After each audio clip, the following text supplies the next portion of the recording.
ડીસા સિંચાઈ વિભાગનો નિર્ણય બુકોલી ઉમરી મોડેઠા માર્ગનો બ્રિજ બંધ કરી કેનાલ પરના તમામ સ્ટ્રક્ચરોનો સર્વે શરૂ કરાયો। કાંકરેજના બુકોલી ગામ પાસે સુજલામ કેનાલના બ્રિજમાં ભંગાણ થતા વાહન વ્યવહાર ડાયવર્ટ કરાયો। 10 દિવસમાં વૈકલ્પિક કોઝવે તૈયાર કરાશે। સુજલામ સ્પ્રેન્ડિંગ કેનાલ પર નુકસાનગ્રસ્ત બ્રિજના સ્થાને નવો સુરક્ષિત બ્રિજ બનાવાશે।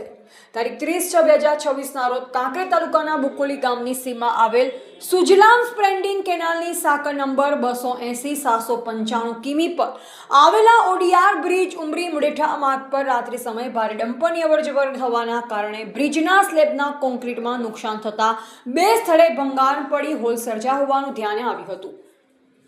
જાહેર સુરક્ષાને ધ્યાને રાખી આજે સવારે તાત્કાલિક અસરથી બ્રિજ ઉપરનો વાહન વ્યવહાર બંધ કરવામાં આવ્યો। ત્યારબાદ નજીકમાં આવેલા વીઆરબી પરથી ડાયવર્ઝન આપી વાહનોની અવરજવર શરૂ કરવામાં આવી।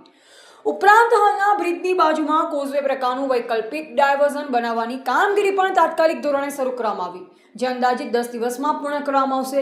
સિંચાઈ વિભાગ દ્વારા સુજલામ સુફલામ કેનાલ પર આવેલ તમામ સ્ટ્રક્ચરોનો હેલ્થ સર્વે હાથ ધરવામાં આવ્યો, જે અંતર્ગત પ્રાથમિક હેલ્થ સર્વેની કામગીરી પૂર્ણ થઈ ચૂકી છે, જ્યારે વિગતવાર સર્વેની કામગીરી હાલ પ્રગતિ હેઠળ છે। આ સર્વે આધારે સંબંધિત બ્રિજના નવીનીકરણ કાર્યવાહી પણ પ્રગતિમાં છે। નવીનીકરણની પ્રક્રિયા પૂર્ણ થયા બાદ હાલના નુકસાનગ્રસ્ત બ્રિજને દૂર કરી તેના સ્થાને નવો અને વધુ સુરક્ષિત બ્રિજ બનાવવાની કામગીરી હાથ ધરવામાં આવશે, તેમ કાર્યપાલક ઇજનેર શ્રી ડીસા સિંચાઈ વિભાગ દ્વારા એક અખબારી યાદીમાં જણાવાયું છે। રિપોર્ટર રામજીભાઈ રાયગોર, બનાસકાંઠા।